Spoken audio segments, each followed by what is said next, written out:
صل على سيدنا ومولانا محمد وعلى سيدنا علي وسيدتنا فاطمة وسيدتنا زينب وسيدنا حسن وسيدنا حسين وعلى آله وصحبه وبارك وسلم. اللهم صل على سيدنا ومولانا محمد صاحب التاج والمعراج والبراق والعلم دافع البلاء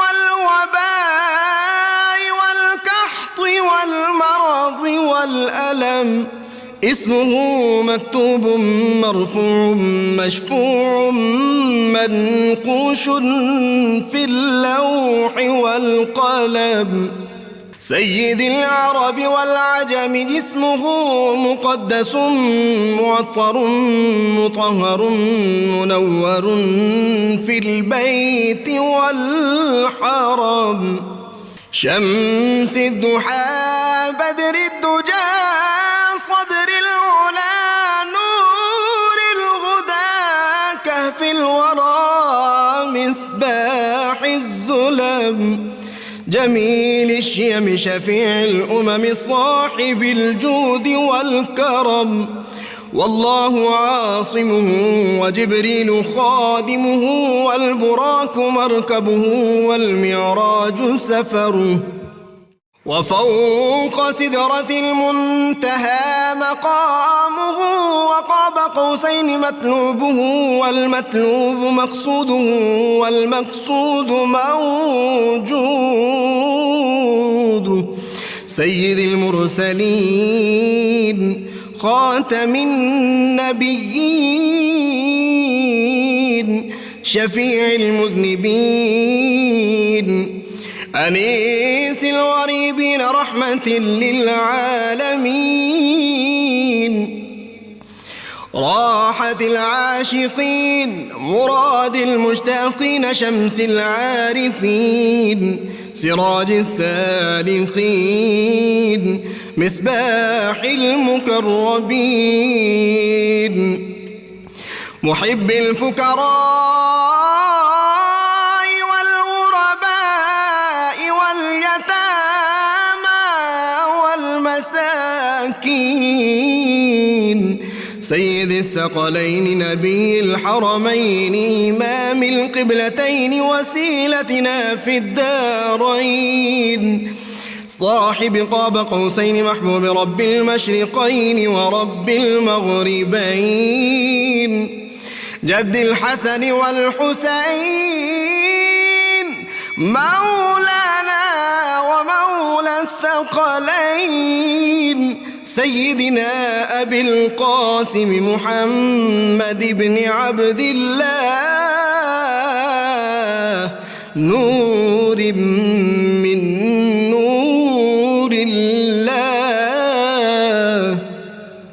يا أيها المشتاقون بنور جماله بلغ العلا بكماله كشف الدجى بجماله حصنت جميع خصاله صلوا عليه وآله وأصحابه وسلموا تسليما سيدنا علي وسيدتنا فاطمة وسيدتنا بسم اللہ الرحمن الرحیم. السلام علیکم ناظرین. پروگرام صبح نور کے ساتھ آپ کا میزبان نذیر احمد غازی حاضر ہے.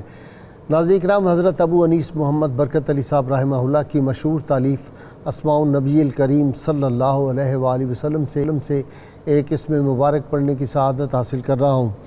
سیدنا الزاہد صلی اللہ علیہ وآلہ وسلم ہمارے سردار زہد اختیار فرمانے والے، درود و سلام بھیجے اللہ آپ صلی اللہ علیہ وسلم، آپ کی آل پاک اور آپ کے صحابہ کرام پر. سیدنا ابو ہریرہ رضی اللہ تعالیٰ عنہ سے روایت ہے کہ حضور نبی کریم صلی اللہ علیہ وآلہ وسلم نے ارشاد فرمایا، اے ابو ہریرہ تقوی اختیار کرو، لوگوں میں زاہد ہو جاؤ گے، قناعت اختیار کرو، سب سے زیادہ شکر گزار بن جاؤ گے، جو اپنے لیے پسند کرتے ہو دوسروں کے لیے بھی وہی پسند کرو، مومن ہو جاؤ گے، اپنے ہمسائے سے نیک سلوک کرو، حقیقی مسلمان بن جاؤ گے، اور کم ہنسا کرو کیونکہ زیادہ ہنسنا دلوں کو مردہ کر دیتا ہے۔ ناظرین کرام، علامہ اقبال نے فرمایا تھا، غریب و سادہ اور رنگی ہے داستان حرم، نہایت اس کی حسین ابتدا ہے اسماعیل۔ آج ہم نبی ابن نبی، پیغمبر ابن پیغمبر، اس جلیل القدر پیغمبر کا ذکر پاک کر رہے ہیں جو جد الانبیاء سیدنا ابراہیم علیہ السلام کے بہت ہی محبوب صاحبزادے تھے۔ ناظرین کرام، منزل صبر و رضا کی ابتدا جو وہاں ہوئی تھی اور پھر اس کی جو تکمیل میدان کربلا میں ہم دیکھتے ہیں، قرآن حکیم میں سیدنا اسماعیل علیہ السلام کو اللہ تعالیٰ نے صادق الوعد کہہ کر ذکر کیا ہے، یعنی وعدے کے سچے، بہت سچے۔ اور قرآن حکیم میں سورہ مریم میں ان کی جو اوصاف ہیں وہ بھی بیان کیے گئے ہیں، ان کی سیرت کے بارے میں بھی ہمیں وہاں پہ اشارے ملتے ہیں۔ اسی طرح ہم دیکھتے ہیں کہ قرآن حکیم کی میں 12 مقامات پر سیدنا اسماعیل علیہ السلام کا ذکر پاک ہمیں ملتا ہے۔ قرآن پاک میں معمار کعبہ ہیں، اپنے والد گرامی کے ساتھ مل کر کس طرح انہوں نے کعبۃ اللہ کی تعمیر کی، اور وہ کس طرح بن جاتی تھی، کرین جو تھا وہ جو پتھر تھا ان کے قدموں کے نیچے وہ کس طرح بنتا تھا، یہ میرے جو آج اسکالر حضرات ہیں وہ اس پہ تفصیل سے بتائیں گے۔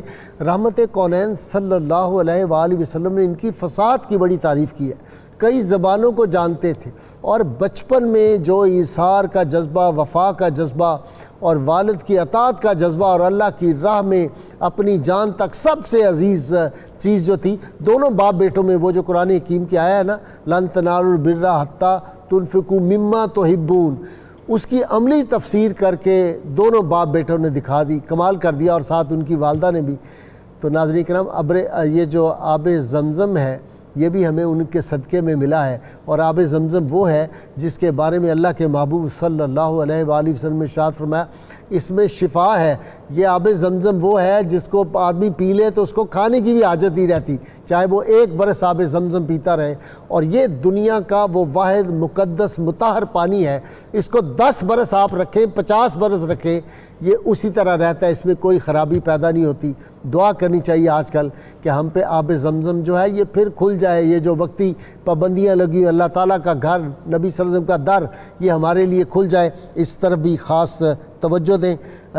نبی کریم صلی اللہ علیہ وسلم نے ان کی بڑی شان بیان کی ہے، اور پھر صفا مروہ پہ جو سیدہ ہاجرہ رضی اللہ تعالیٰ عنہ جس طرح اپنے بیٹے، محبوب بیٹے کے لیے دوڑی ہیں قیامت تک کے لیے، ان کے بعد آنے والے انبیاء، اولیاء، صلحاء، کسی کا بھی نہ حج مکمل ہوتا ہے اس وقت تک، نہ کسی کا عمرہ مکمل، جب تک وہ اس اللہ کی نیک بندی سیدہ ہاجرہ جس طرح وہاں دوڑی تھی صفا مروہ میں، آج تک سب کو وہاں دوڑنا پڑتا ہے۔ یہ محبت کے انداز ہیں، اور ہمیں تو اس لیے بھی سیدنا اسماعیل علیہ السلام سے بہت زیادہ پیار ہے، کیونکہ ان کی پیشانی مبارک میں نور مصطفیٰ صلی اللہ علیہ وسلم تھا۔ اس لیے جب لوگ یہ بات کرتے ہیں کہ ان کو اللہ تعالیٰ نے جب سیدنا ابراہیم نے ان کو چھری کے نیچے رکھ دیا تھا، ان کے ہاتھ پاؤں باندھ دیے تھے، آنکھوں پہ پٹی اپنے باندھ دی تھی، تو چھری چلی اور نہیں چل سکی، پھر چھری اس کی جگہ مینڈا آ گیا، تو میں نے کہا کیسے ہو سکتا تھا؟ پھر رحمت کونین صلی اللہ علیہ وسلم کے محبوب کا نور جن کی پیشانی مبارک میں ہو، اس پہ چھری کیسے چل سکتی تھی؟ یہ ساری باتیں آج پوچھیں گے، اور وہ جو ہے کہ اگر نام محمد را نیا ورد شفیع آدم، نہ آدم یافت توبہ، نہ نو از غرق نجینا۔ اللہم صلی علی سیدنا و مولانا محمد وعلی سیدنا علی و سیدتنا فاطمہ و سیدتنا زینب و سیدنا حسن و سیدنا حسین وعلی آلہ وصحبه وبارك وسلم. اللهم صل على سيدنا ومولانا محمد وعلى سيدنا علي وسيدتنا فاطمة وسيدتنا زينب وسيدنا حسن وسيدنا حسين وعلى آله وصحبه وبارك وسلم. میں ابتدا کر رہا ہوں جناب پروفیسر سعید احمد خان صاحب سے. جی سیدنا اسماعیل علیہ السلام. بسم اللہ الرحمن الرحیم. اس سے قبل کہ میں گلشن خلد بہار کے اس عظیم پھول کا جن کی رنگینی اور شادابی ہر سننے والے کے دماغ کو معطر و منور بناتی ہے، ذکر کرنے سے پہلے یہ عرض کر دوں کہ ہم وہ لوگ ہیں کہ حضور علیہ السلام کے اس ارشاد پر یقین رکھتے ہیں کہ انسان اس کے ساتھ اٹھے گا جس سے وہ محبت کرتا ہے. یہ اتنی خوبصورت کاوش ہے اس ادارے کی کہ ہمیں موقع بہم پہنچتا ہے کہ ہم ان پیاروں کا ذکر کر کے ان کی محبت کو دلوں میں جگہ دے کر قیامت کے دن کے لیے اپنے لیے کچھ سامان کر لیں. اور انبیاء کا ذکر عبادت ہے، عبادت بھی ہے، حدیث مصطفیٰ صلی اللہ علیہ وآلہ. لیکن خاص طور پر حضور نبی اکرم رحمت عالم صلی اللہ تعالی علیہ وسلم کا جو تعلق ہے اس کو قرآن یہ کہتا ہے کہ شجرۃ طیبہ اصلھا ثابت فی السماء، اصلھا ثابت و فرعھا فی السماء. یہ وہ پاکیزہ شجرہ ہے اور پھر جن کا آج ہم ذکر کر رہے ہیں ان کی تو رب تعالیٰ خود سیرت بیان کر رہا ہے کہ اللہ کے ہاں اللہ تعالیٰ خود جنہیں یہ سرٹیفکیٹ دے رہا ہو کہ وہ میرے ہاں پسندیدہ ہیں، چنے ہوئے ہیں، میرے محبوب ہیں. تو سیدنا حضرت اسماعیل علیہ السلام کا یہ شرف کہ باپ ہے خلیل اللہ اور ماں ہے ام المسلمین. سبحان اللہ. جد الانبیاء اور ام المسلمین. ام المسلمین ہیں اور خانہ کعبہ یہ مکہ مکرمہ کی بانیہ ہیں، بنیاد یہ شہر انہوں نے بسایا. صحیح. اور کبیرہ مصر ہیں کہ مصر کے شہنشاہ کی بیٹی ہیں. اچھا. اور ان کے والد نے جب حضرت سارہ کا کمال دیکھا، ان کی عظمت دیکھی تو کہا کہ یہ میری بیٹی میرے گھر میں اتنی عزت نہیں پائے گی جتنی حضرت سارہ کے ساتھ رہ کر اس کو عزت ملے گی. واہ. وہ بھی دیکھ رہا تھا کہ حضرت حاجرہ سلام اللہ علیہا کو اللہ تعالیٰ کن اعزازات سے نوازنے والے ہیں.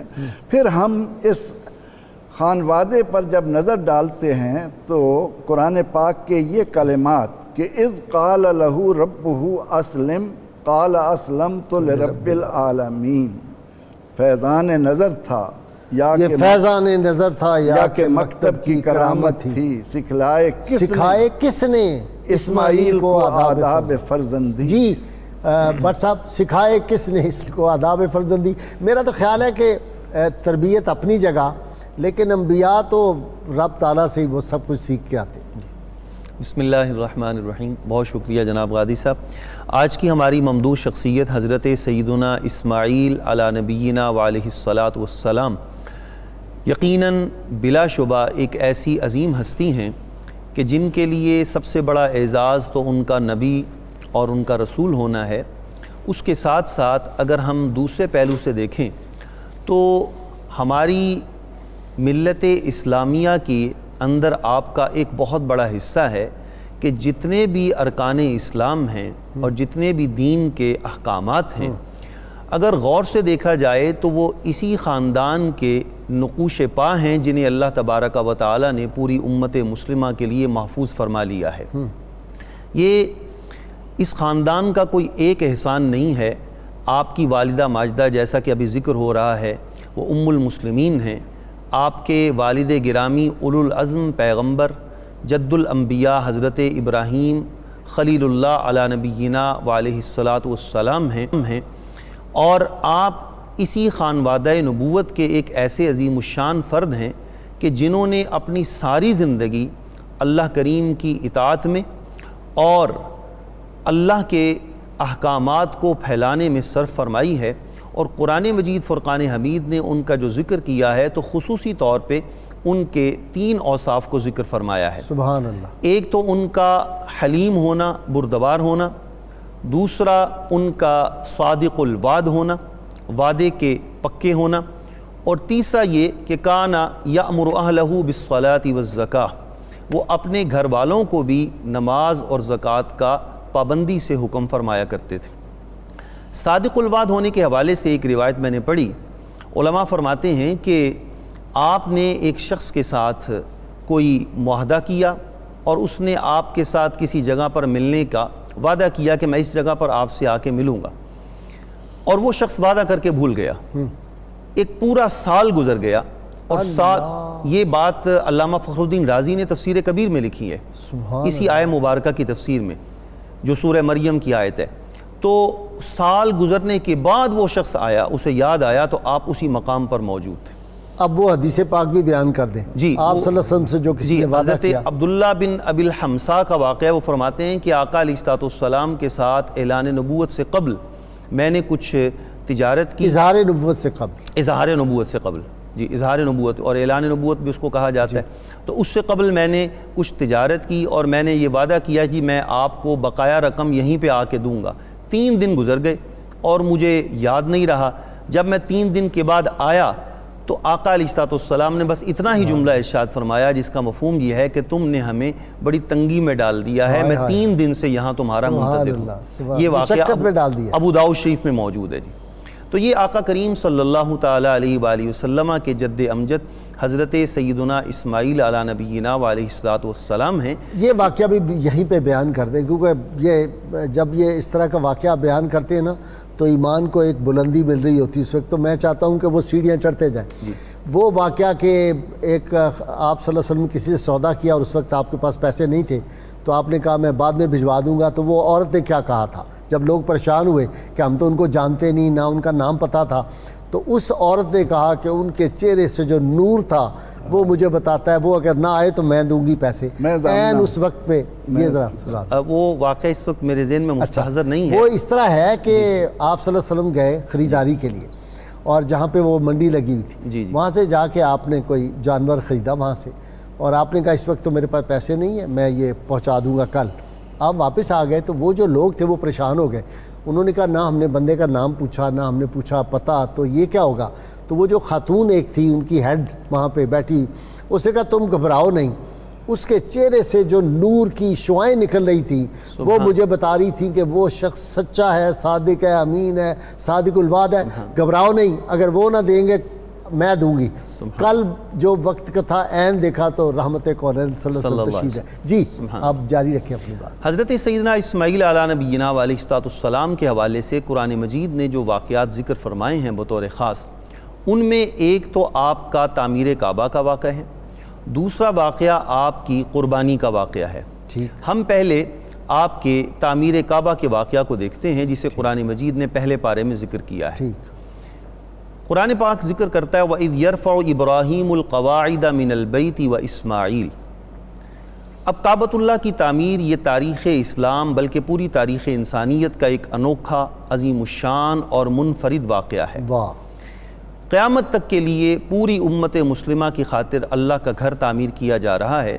اس حوالے سے بہت ساری باتیں، بہت سارے سوالات ہیں جو بتائے جا سکتے تھے، تفصیلات ہیں جو کہ ڈسکس کی جا سکتی تھیں، لیکن قرآن مجید نے اس مقام پر کچھ بھی ذکر نہیں کیا، صرف ایک بات ذکر کی ہے، وہ یہ کہ اس موقع پر اللہ کے نبی جو تعمیر فرما رہے تھے تو ان کی زبانوں پر دعائیں کون سی تھیں۔ واہ واہ واہ واہ، اچھا یہ وہی بنیادیں تھی جو سیدنا آدم سیدنا آدم علیہ السلام نے جن بنیادوں پر کعبۃ اللہ کو بنایا تھا وہ مرور زمانہ سے منہدم ہو گئی تھیں، کچھ آثار ان کے باقی تھے، تو انہی بنیادوں پر آپ اللہ کے گھر کو بنا رہے تھے۔ اب قرآن مجید یہ ذکر کر رہا ہے کہ ان دونوں اللہ کے پیارے نبیوں کے ہونٹوں پر جو دعائیں تھیں، رب کریم سے جو تعلق تھا، اس تعلق کو وہ کس انداز میں ذکر کر رہے تھے؟ ربنا تقبل منا انک انت السمیع العلیم۔ کوئی فخر و مباحات نہیں ہے، کوئی سینہ تنا ہوا نہیں ہے، گردن اکڑی ہوئی نہیں ہے، اور اس چیز کا اعلان نہیں ہے کہ ہم نے یہ کیا ہے، ہم اللہ کا گھر بنا رہے ہیں اور قیامت تک لوگوں کے لیے قبلہ جو ہے اس کو تعمیر کیا جا رہا ہے، بلکہ عاجزی اور انکساری کا پیکر بن کر دونوں باپ بیٹا عرض کر رہے ہیں ربنا تقبل منا، اے ہمارے رب ہماری اس کوشش کو قبول فرما لے۔ سبحان اللہ۔ تو یہی عاجزی اور انکساری انبیاء کرام علیہ السلام کا شیوا ہے۔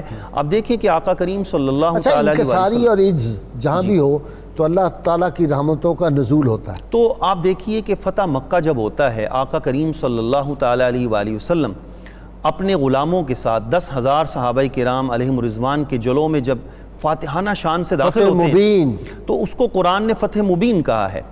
اور اس موقع پر آپ ذرا ملاحظہ فرمائیے کہ آقا علیہ السلام کی عاجزی اور انکساری کی کیا انتہا ہے کہ صحابہ کرام بیان فرماتے ہیں کہ ہماری نگاہوں کے سامنے آج بھی وہ منظر گھوم رہا ہے کہ آقا کریم صلی اللہ علیہ وسلم اپنی ناقہ مبارکہ پر سوار ہیں اور آپ کا چہرہ مبارک پیشانی مبارک جھکی ہوئی ہے، کجاوے کے ساتھ، اور کجاوے کے سے لگ رہی ہے جی ہاشمی صاحب، کجاوے سے لگ رہی ہے جی انکساری اور عجز۔ تو تمام انبیاء کرام میں انکساری اور عجز، تمام صحابہ کرام میں، اولیاء امت میں یہ پھر چلتی رہی ہے۔ جی یہ وصف ہے نا بہت اعلیٰ۔ جی بالکل ایسا ہی ہے۔ بسم اللہ الرحمن الرحیم۔ قبلہ غازی صاحب، سیدنا اسماعیل علیہ نبینا علیہ السلام کی بات ہو رہی ہے، تو حضرت ابراہیم علیہ نبینا علیہ السلام کافی عمر رسیدہ ہو گئے، اللہ تبارک تعالیٰ کی بارگاہ میں دعا فرما رہے ہیں کہ رب حب لی من الصالحین۔ تو جب اللہ تبارک و تعالیٰ نے آپ کی دعا کو شرف قبولیت عطا فرمایا، بیٹا پیرانہ سالی میں جو ہے وہ عطا فرمایا، تو آپ نے ان کا نام اسماعیل رکھا۔ اسماعیل کا مطلب ہے کہ رب نے سن لیا، اللہ یہ نام بھی تو اوپر سے آیا ہے۔ جی بالکل، اللہ نے سن لیا۔ اسما کا مطلب ہے کہ سن لیا، اور عیل کا مطلب جو ہے وہ اللہ تبارک و تعالیٰ کا نام ہے، مطلب اللہ کو عیل جو ہے وہ عبرانی زبان میں کہتے ہیں، اور اس کا اگر ہم عربی میں مطلب ترجمہ کریں تو اس کا مطلب مطیع و فرمانبردار ہوتا ہے۔ ٹھیک۔ حضرت اسماعیل علیہ السلام کو ابو العرب بھی کہتے ہیں، ابو الحجاز بھی کہتے ہیں، اور ذبیح اللہ بھی ہے جو آپ کا لقب ہے۔ یہ ذبیح اللہ ہونے کا جو معاملہ ہے اور آپ کا جو سفر ولادت کے فوراً بعد کا ہجرت کا ہے، اگر وہ سارے معاملات کو دیکھا جائے تو آپ کی جو ذات اقدس کے اندر ایک وصف بہت زیادہ نمایاں اور غالب نظر آتا ہے، وہ پیکر صبر و رضا کا ہے۔ آپ نے مکمل مطلب صبر و رضا کا ایسا مجسمہ بن کے دونوں ماں بیٹے، جی بالکل جی بالکل اللہ بے آب و گیا میدان، صحرا، پہاڑ، گرمی۔ جی ہاں، قرآن نے کہا بوادٍ غیر ذی زرع، ایک بوڑھا درخت تھا، بس اس کے نیچے اس مقام پر جہاں آج کعبۃ اللہ ہے، وہاں حضرت ابراہیم علیہ السلام نے اللہ کے حکم سے سیدتنا ہاجرہ رضی اللہ تعالی عنہا، کہ جن کا اصل نام ویسے ہاجر ہے، کیونکہ ہاجر عربی زبان میں کہتے ہیں، مطلب جس زبان کا یہ لفظ ہے اس میں کہتے ہیں کمل کے پھول کو، تو لیکن ہمارے ہاں ہاجرہ کے نام سے جو ہے وہ چلتا ہے۔ تو آپ کو اور آپ کے شہزادے جو حضرت سیدنا اسماعیل علیہ السلام ہیں، چند دن کی ان کی عمر ہے، ان کو وہاں پر چھوڑ دیا، کھجور کی ایک تھیلی ہے، پانی کا ایک چھوٹا مشکیزہ ہے، لوٹ کے واپس جانے لگے تو سیدھا ہاجرہ رضی اللہ تعالی عنہا نے عرض کیا کہ اے میرے سرتاج، مجھے بتائیے کہ مجھے کس کے سہارے پر کس طرح کدھر چھوڑ کے جا رہے ہیں؟ آپ نے کہا میں نے اللہ کے سہارے پہ چھوڑ کے جا رہا ہوں۔ آپ نے کہا پھر ٹھیک ہے، پھر آپ جا سکتے ہیں۔ یقین رب تعالیٰ پہ یقین، اللہ توکل اور قناعت اور یقین اور صبر و رضا کے جو دروس ہمیں آپ کی سیرت اقدس سے ملتے ہیں، وہ آج ضرورت ہے کہ نسل انسانی اس کی پیروی کرے۔ حضرت سیدتنا ہاجرہ رضی اللہ تعالی عنہا کے پاس وہ جو زیادہ مطلب سفر تھا یا کہہ لیجیے کچھ توشہ تھا، وہ کچھ ہی دن میں ختم ہو گیا، اور اس کے بعد پھر اپنی جان کی تو فکر تھی نہیں، اللہ پر متوکل تھی، لیکن وہ ننھے شہزادے جو تھے وہ بار بار اپنی مطلب پیاس کی شدت کا اظہار کرتے، تو پھر وہ معروف جو مطلب کہہ لیجیے واقعہ ہے، وہ سارا منظر جو ہے وہ پیش آیا، اور صبح قیامت تک کے آنے والے مسلمانوں کے لیے وہ جو آپ نے انٹرو میں بتایا کہ وہ عمل باقی کر دیا گیا، صفا سے مروہ، مروہ سے صفا، آپ بیتابی کے عالم میں دوڑتی، اور اب دیکھیے کہ جب چھوڑ کے جا رہے ہیں تو آپ کو یہ پتہ بھی ہے کہ یہاں آس پاس کوئی چرند پرند، کوئی حیوان، کوئی انسان موجود نہیں ہے، لیکن پھر بھی اللہ کی ذات پر جو ہے وہ یقین ہے۔ اللہم صلی علی سیدنا و مولانا محمد وعلی سیدنا علی و سیدتنا فاطمہ و سیدتنا زینب و سیدنا حسن و سیدنا حسین وعلی وصحبه وبارك وسلم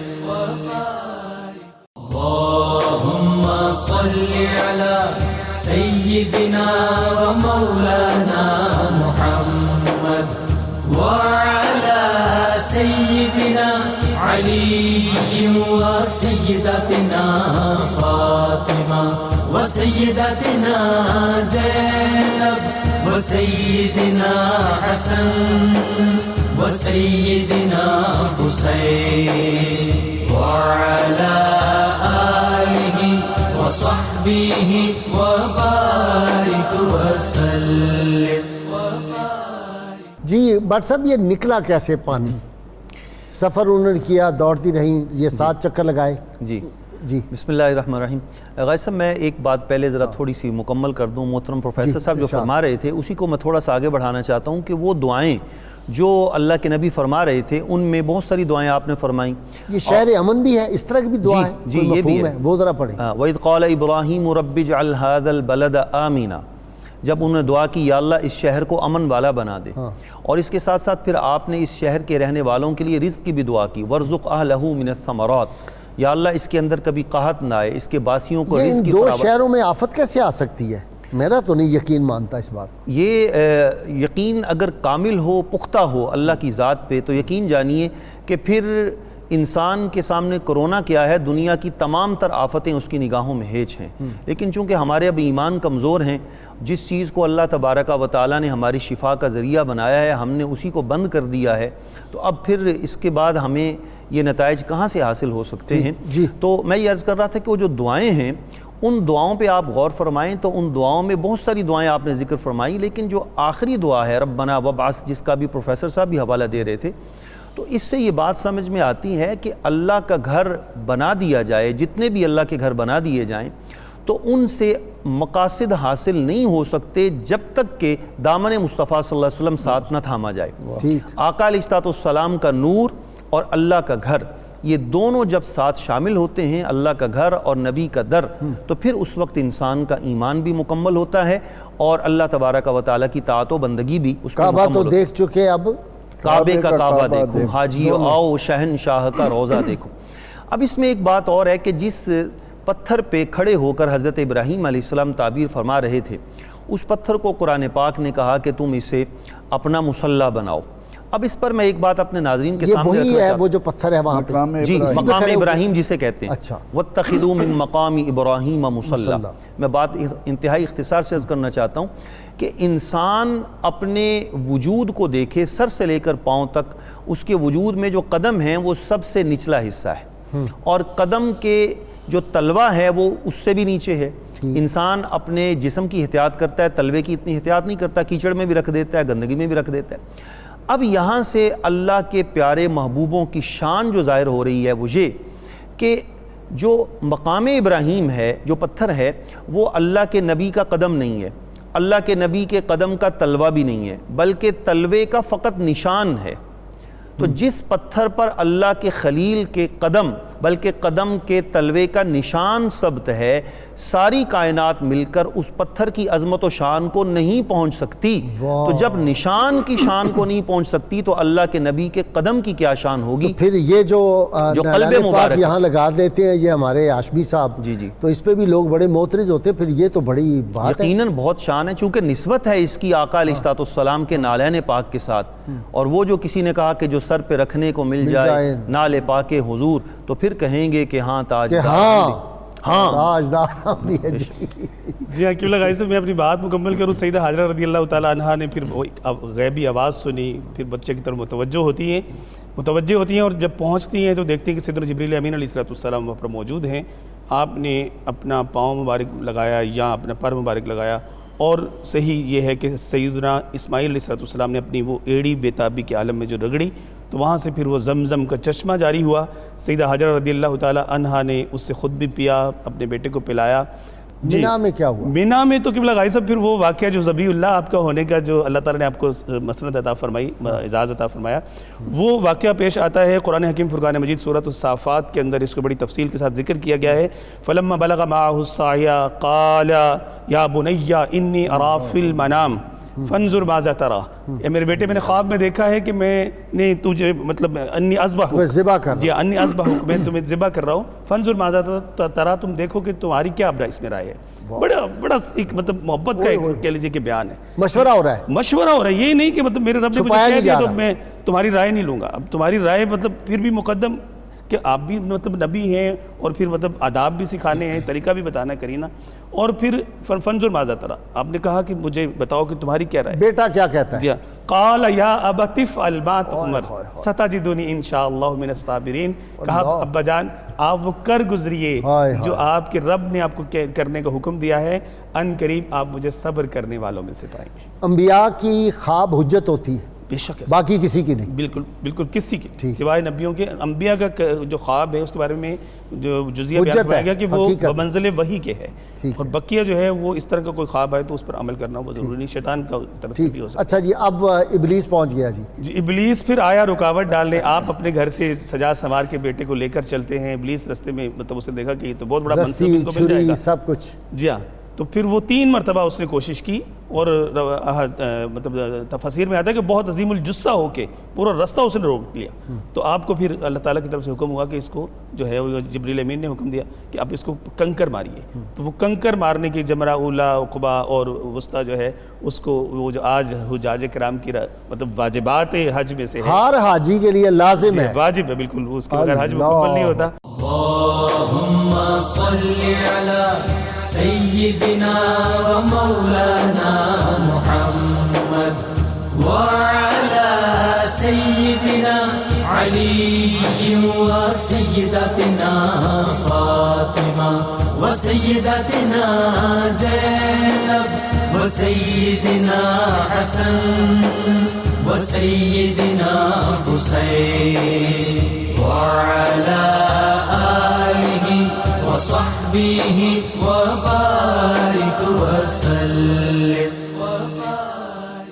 اللهم صل على سيدنا ومولانا محمد وعلى سيدنا علي وسيدتنا فاطمة وسيدتنا زينب وسيدنا حسن وسيدنا حسين وعلى آله وصحبه وبارك وسلم۔ ناظرین کرام، ہم وہ خوش بخت لوگ ہیں جو آج بک ڈے ہے، دنیا میں سب سے زیادہ پڑھی جانے والی کتاب قرآن حکیم ہے، اور دنیا میں ایک ہی کتاب ہے جس کے حفاظ دنیا میں پائے جاتے ہیں، 6 سال کی عمر سے لے کر اور 80 90 100 سال تک کے جو لوگ ہیں ان کو قرآن حکیم یاد، 30 پارے، اتنی ضخیم کتاب ہے، ان کے سینوں میں محفوظ ہے۔ اللہ نے فرما دیا تھا اِنَّا نَحْنُ نَزَّلْنَا الذِّكْرَ وَإِنَّا لَهُ لَحَافِظُونَ، ہم اس کو نازل کرنے والے، ہم اس کی حفاظت کریں گے۔ کمال کر دیا ہے کہ نول دیکی جو تھے، جنہوں نے انسائکلوپیڈیا برٹینیکا کا لکھا تھا 8th ایڈیشن، اس میں قرآن پہ جن کا مضمون ہے، اس نے کیا کہا، بہت لمبی تفصیل ہے کہ 42 نسخے اکٹھے کیے، کوشش کی کہ قرآن حکیم کو بھی جس طرح پہلی کتابوں میں شامل کر دیے گئے تھے ادھر ادھر رتب و یابس، وہ ثابت کریں کہ قرآن بھی وہ نہیں ہے جو قلب مصطفیٰ صلی اللہ علیہ وسلم میں نازل ہوا تھا۔ ریسرچ ہوئی، اس کے بعد کیا کہتا ہے نول دیکی، بہت بڑا عالم ہے، کہتا ہے all our efforts have failed to find interpolation in قرآن، ہماری ساری کوششیں رائے گاں گئیں، کروڑوں ڈالر بھی خرچ کیے، لیکن قرآن وہی ہے جو قلب مصطفیٰ صلی اللہ علیہ وسلم میں نازل ہوا تھا، وہی آج پروفیسر سعید خان اور بٹ صاحب اور ہاشمی صاحب پڑھتے ہیں۔ ناظرین کرام، ہم وہ خوش بخت لوگ ہیں۔ اسی لیے ولیم میور جو تھا، اس نے جو خط لکھا تھا وزیر اعظم برطانیہ کو، اس نے کہا تھا کہ ہم اس وقت تک ہندوستان میں پوری حکومت اپنی نہیں رکھ سکتے جب تک ہم یہ جو 3 چیزیں نہیں ختم کر سکتے۔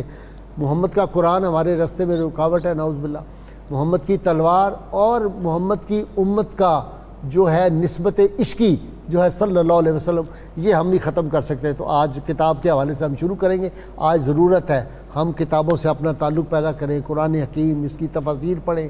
ہمارے نوجوان اور وہ سیرت کی کتابیں ہیں، علامہ نور بخش توکلی کی سیرت رسول عربی ہے، ضیاء النبی ہے پیر محمد کرم شاہ صاحب کی، اور دیگر 30 کتاب آپ نے جو بٹ صاحب سید الورا سید الورا سید الورا قاضی عبد الدائم دائم کی، اور بہت اب تو بہت ہی کتابیں ہمارے لوگوں نے لکھی. خیر جی خان صاحب، کتاب سے تعلق جو ہے وہ ہم نے وہ معزز سے زمانے میں مسلمان ہو کر اور ہم خار ہوئے تارک قرآن ہو کر. ٹھیک جی، کتاب سے تعلق. حضور نبی اکرم رحمت عالم صلی اللہ تعالی علیہ وسلم نے علم کے ساتھ مومن کے تعلق کو اہمیت دے کر ان پر کتاب کی اہمیت کو واضح کر. نون والقلم وما یسطرون، دوات قلم جو کچھ لکھا جائے. اور اہل ایمان نے کتاب کو جو اہمیت دی، تمام تر ہماری عظمتیں اسی کتاب کی بنیاد پر تھی کہ بیت الحکمہ قائم ہوا. مامون الرشید نے اس پر جو کام کیا، اس نے مسلمانوں کو کہاں سے کہاں تک پہنچا دیا. اور میں اتنا ہی کہنے پر اکتفا کروں گا کہ اس کتاب سے دوری نے ہمیں کہاں لا کھڑا کیا. اقبال اس کا رونا اس طرح روتا ہے کہ حکومت کا تو کیا رونا کہ وہ ایک عارضی شے تھی، نہیں دنیا کے آئین مسلم سے کوئی چارہ، مگر وہ کتابیں اپنے جی بٹ صاحب، یہ اب آپ کا سبجیکٹ ہے، آپ یورپ میں رہے، مگر وہ علم کے موتی کتابیں اپنے آبا کی، جو دیکھیں ان کو یورپ میں تو دل ہوتا ہے سی پارا. جی محترم غازی صاحب، سب سے پہلی بات تو میں عرض کروں گا کہ اگر ہم دیکھیں تو اللہ تبارک و تعالی نے قرآن پاک کی جو سب سے پہلی وحی نازل فرمائی ہے وہ اقرا سے شروع ہو رہی ہے. پونے 600 سال کے عرصے کے بعد تقریباً وحی الہی کا رابطہ جب انسانیت سے قائم ہو رہا ہے تو اس میں عبادت کا حکم نہیں ہے، نماز روزے کا حکم نہیں ہے، سب سے پہلے پڑھنے کا حکم ہے اور قلم کا ذکر کیا جا رہا ہے. یہ اتنی اہم چیز ہے، لیکن افسوس، انتہائی افسوس کہ آج امت مسلمہ اپنا رشتہ علم سے، کتاب سے، پڑھنے اور لکھنے سے بالکل ختم کیے چلی جا رہی ہے. اور جہاں تک یورپ کی بات آپ فرما رہے ہیں تو میں نے وہاں پہ دیکھا ہے کہ بچپن سے ہی بچے کو کتاب کا ایسا عادی بنایا جاتا ہے کہ اس کے ماحول کے مطابق، اس کے ذہنی مزاج کے مطابق ایسی کتابیں جن میں کہانیاں ہوتی ہیں. انڈر گراؤنڈ میں جا رہے ہیں، بس میں جا رہے ہیں، ہر ایک کے ہاتھ میں کتاب. اور غازی صاحب ایک اور بات کہ بچے چھوٹے نرسری کلاس میں بھی جا رہے ہیں تو ان کو بھی کتاب سے ایسا رشتہ مضبوط کیا جا رہا ہے کہ انہیں وہاں بھی کتابیں پڑھائی جاتی ہیں، انہیں اچھی بکس دی جاتی ہیں، انہیں لائبریری میں بھیجا جاتا ہے. ٹیچرز بچوں کو لے کے لائبریری چلے جاتے ہیں، وہاں ان کو کہانیاں خود پڑھ کے سناتے ہیں، پوئم سناتے ہیں، نظمیں سناتے ہیں. اور اس کے ساتھ ساتھ جو بچے تھوڑے بڑے ہوتے ہیں ان کو وہ کوئی کتاب دیتے ہیں اور کہتے ہیں کہ آپ نے گھر سے اس کتاب کو پڑھ کے آنا ہے، اس کی سمری بھی تیار کرنی ہے، اس پر 5 تنقیدی سوالات بھی آپ نے تیار کرنے، اور پھر آپ یہ سوچیں کہ اگر آپ کو رائٹر سے مکالمہ کرنا پڑے، جو اس کتاب کا رائٹر ہے اس کو آپ نے لیٹر لکھنا ہو تو آپ اس کے بارے میں کیا رائے قائم کریں گے، وہ بھی لکھ کر لائیں. کیا بات. اب یہ بچپن سے تربیت شروع کر دی جاتی ہے. اور سب سے بڑی بات جو میں نے وہاں پر دیکھی ہے وہ یہ ہے کہ وہاں پر رٹا سسٹم نہیں ہے. ہمارے ہاں کتاب میں بچے کو نظم زبانی یاد کروائی جاتی ہے، کوئی کتابوں کا بستہ نہیں ہوتا، بالکل نہیں ہوتا. وہیں کتابیں ہوتی ہیں. میں گیا ہوں سب سکول دیکھے. جی کمال ہے. ویسے تو چھوٹے بچے جو ہیں وہ اتنی ضخیم کتابیں پڑھ رہے ہوتے ہیں کہ جنہیں دیکھ کر انسان حیران ہو جاتا ہے کہ ہمارے ہاں جو بی اے پاس بچہ بھی ہے وہ اتنی بڑی کتاب پڑھ کے اس کی سمری تیار شاید نہ کر سکے جتنا کہ وہاں 3ری 4تھی اور 5ویں کلاس کے بچے کر رہے ہوتے ہیں. جی ہاشمی صاحب، ہمارے ہاں بڑے لوگ ہوں گے، سوٹ پہنا ہوا، بڑا قیمتی لباس، کوئی کتاب کا ذکر آ جائے کہیں گے کتاب ہے آپ کے پاس، ذرا کچھ دے دیں گے پڑھنے کے لیے. یعنی خریدنے کی کتاب کو ہم غیر ضروری سمجھتے. سگریٹ ہم خرید لیں گے، پرفیوم خرید لیں گے، کپڑے قیمتی خرید لیں گے، کتاب کا شوق ہی مٹتا جا رہا ہے. جی آپ نے بالکل صحیح توجہ دلائی اور بڑے بر وقت ہے. آج کل لاک ڈاؤن کے ماحول میں تو زیادہ کتابوں کی ضرورت ہے. اور بڑا مشہور مقولہ ہے قبلہ غازی صاحب کسی کا کہ ریڈرز ہی لیڈرز ہوتے ہیں. تو یہ کتاب بہترین رفیق زندگی ہے، یہ برائیوں سے بچاتی ہے. اور یہ بھی کسی نے کہا تھا کہ لباس اگرچہ پرانا پہنو لیکن کتاب نئی ضرور خریدو. حضرت سیدنا ابو عبیدہ بن جراح رضی اللہ تعالیٰ عنہ کے حوالے سے آتا ہے کہ آپ نے اپنے بیٹوں کو نصیحت کی تھی کہ اے میرے بیٹوں، بازاروں میں گھوم کر زندگی کو بیکار مت گزارنا، اگر جانا پڑے تو یا تو اسلحہ ساز کی دکان پہ جانا یا پھر کتاب فروش کی دکان پہ جانا. یہ کتابیں جو ہیں یہ انسان نے، اب دیکھی کہ انسانی جو مطلب ارتقاء ہے انسانی تہذیب کا، تو پتھروں پتوں پہ لکھتے لکھتے آج ای بک تک پہنچ گیا، لیکن ہم نے اس سے آج استفادہ حاصل کرنا چھوڑ دیا ہے. آج دیکھیے کہ ہمارے بچوں کو مطلب وہی بات ہے کہ گلا تو گھونٹ دیا تیرا اہل مکتب نے، وہی والی بات ہے کہ بس صرف نصابی کتابوں تک، اور وہ بھی صرف امتحان پاس کرنے کی حد تک اپنے آپ کو محدود کر لیا ہم نے. وہ جو علم کا شوق ہے، تعلق اور کتاب سے تعلق، مکاتب میں اور مدارس میں مطلب جہاں تدارس ہوتا ہے وہاں بھی یہ چیزیں مطلب لوگوں بچوں کے اندر پیدا ہی نہیں کی جا رہی نا. اچھا جی، بٹ ذوق دلایا نہیں جا رہا. آپ تو وہاں تھے ان دنوں. جی 9/11 کے بعد دنیا میں جو سب سے زیادہ جو بیسٹ سیلر ہوئی ہیں، ایک قرآن حکیم ہے اور ایک مصنوعی مولانا روم ہے. جی جی اور وہ آپ یاد کریں کہ نکلسن نے جو لیکچر دیا تھا دوسری جنگ عظیم کے بعد کہ لوگوں، یورپ والوں، انسانیت کی تباہی ہوگی، اگر بچانا ہے رومی سادی پہ دروازے کھولو اپنی درسگاہوں کی. تو یہی بات کہی اس نے. جو پریزیڈنٹ نکسن تھا اس کی جو کتاب ہے سیز دی مومنٹ، اس میں اس نے کہا 750 سال تک ہم بجھے ہوئے چراغ جو تھے وہ مشرق سے لے کے روشن کرتے رہے. مشرق سے ہم نے سارے علوم حاصل کیے. اس کے بعد کہتا ہے ہماری جب باری آئی تو ہم کنجوس ہو گئے، ہم نے کہا نہیں یہ علم بھی نہیں دینا، یہ بھی نہیں دینا. تو ہم نے دنیا میں جب وہ عروج دیکھا ہے، وہ جو ہمارا دور زرین تھا، وہ تو کتابوں کی وجہ سے نہیں تھا، علم کی وجہ. غازی صاحب آپ جو بات فرما رہے ہیں بہت حد تک میں اس سے اتفاق کرتا ہوں، لیکن ایک بات میں اور اس میں ایڈ کرنا چاہ رہا ہوں کہ کتابوں کے ساتھ ساتھ ہمارا جو ایک طرہ امتیاز تھا وہ تربیت تھا. اب جس بات کی طرف آپ اشارہ فرما رہے ہیں کہ علم بھی بانٹا جائے، لیکن اس کے ساتھ ساتھ یہ سعدی اور رومی جو ہیں یہ تزکیہ نفس اور اخلاقی تربیت کے حوالے سے یہ بہترین تربیت کرتے ہیں. ہمارے مدارس میں تو آج بھی الحمدللہ سعدی کو، رومی کو پڑھایا جاتا ہے، لیکن بہت ساری جگہوں پر ان چیزوں کو چھوڑ دیا گیا ہے. اخلاقی تربیت پہ بالکل توجہ نہیں دی جا رہی. خاص طور پر آج کل جو جدیدیت کے نام پر جو ہماری آنے والی نسلوں کا ذہن بدلا جا رہا ہے، اور ان کو اعتماد اور کانفیڈنس کے نام پر جو ذہنی بغاوت ان کے ذہنوں میں ڈالی جا رہی ہے، یہ بہت خطرناک چیز ہے. تو تربیت، ادب اور اس کے ساتھ کتابیں لائے کے ضبطی سمجھتے ہیں کہ جن کو پڑھ کے لڑکے باپ کو خپتی سمجھتے ہیں. جی تو ہمارے ہاں مدارس میں اور دینی جامعات میں، اسکول و کالج میں اگر ہم وہی ماحول لے کر آئیں کہ جس کے اندر علم کے ساتھ ساتھ تربیت، بلکہ علم سے پہلے تربیت ہو، ادب سکھایا جائے، بڑے چھوٹے کی تمیز سکھائی جائے. کیونکہ اس وقت غازی صاحب انفارمیشن اور معلومات کی بہت کثرت ہے، اور ہر بندہ معلومات کی کثرت پہ نازاں ہے کہ میرے پاس بہت زیادہ معلومات ہیں، اور اس کو شیئر بھی کرتا ہے، لیکن اس کو اپنے وجود پر طاری کرنا اور اس کے مطابق عمل کرنا، اس پر بہت کم لوگ توجہ دیتے ہیں. آپ تینوں کا جی بہت شکریہ. ناظرین کرام، نسخے کا وقت ہو گیا. کتاب الشفا سے یہ پیٹ درد کا روحانی علاج ہے جی. اگر کسی کے پیٹ میں درد ہو تو تھوڑا سا نمک لے کر اس پر اول و آخر درود پاک کے ساتھ 3 بار سورۃ الکوثر پڑھ کر مریض کو دم کر کے کھلا دیں، انشاءاللہ تعالی جلد شفا ہوگی. سیدنا علی مرتضیٰ شیر خدا کرم اللہ وجہ الکریم فرماتے ہیں جو شخص میانہ روی اختیار کرتا ہے دولت مندی اس کا ساتھ دیتی ہے، اور میانہ روی سے اس کے فقر اور نقصان کا تدارک ہوتا ہے. ناظرین کرام، اللہ کریم سے دعا ہے اللہ تعالی ہمیں حضور رحمت کونین صلی اللہ علیہ وسلم کی غیر مشروط محبت لامحدود فراری نصیب فرمائے. میرے ساتھ مل کے سب دعا کریں گے، میرے مہمان بھی ناظرین سامعین مل کے دعا کریں گے. اللہم صلی علی محمد وعلی آل محمد وصحابہ سیدنا محمد بارک وسلم. ربنا آتنا فی الدنیا حسنہ وفی الآخرۃ حسنۃ وقنا عذاب النار وادخلنا الجنۃ مع الابرار یا عزیز یا غفار یا رب العالمین یا ارحم الراحمین. لا الہ الا انت سبحانک انی کنت من الظالمین فاستجبنا له ونجیناہ من الغم وکذالک ننجی المؤمنین. ربنا ظلمنا انفسنا وان لم تغفر لنا وترحمنا لنکونن من الخاسرین.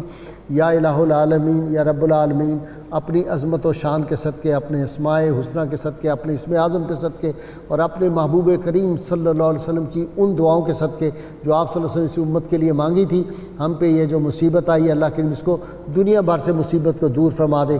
اللہ کریم مسلمانوں کو رحمت کونین صلی کی ناموس کی اور ختم نبوت کی حفاظت کی توفیق عطا فرما. اللہ کریم اہل پاکستان پہ اپنا کرم فرما، رحمت کونین صلی کی امت پہ کرم فرما. اللہ کریم کشمیر، فلسطین، برما کے مسلمانوں کو آزادی نصیب فرما. اللہ کریم اپنے گھر کے دروازے ہم پہ کھول دے، اپنے محبوب کے در ہم پہ کھول دے. اللہ کریم یہ جو مصیبت آئی ہے، رمضان پاک تیرا پاک مہینہ پرسوں سے شروع ہو رہا ہے، اس کی برکتوں سے اللہ کی ہماری مسجدوں کی رونقوں کو بحال کر دے، ہمارے مدرسوں کی رونقوں کو لوٹا دے، ہماری یونیورسٹی کالجوں کو لوٹا دے. وصلی اللہ تعالیٰ علی خیر خلقہ ہی و نور عرشہ ہی و زینت فرشہ ہی محمد و آلہ و صحابہ اجمعین برحمتک یا ارحم الراحمین. صل على سيدنا ومولانا محمد وعلى سيدنا علي وسيدتنا فاطمة وسيدتنا زينب وسيدنا حسن وسيدنا حسين وعلى آله وصحبه وبارك وسلم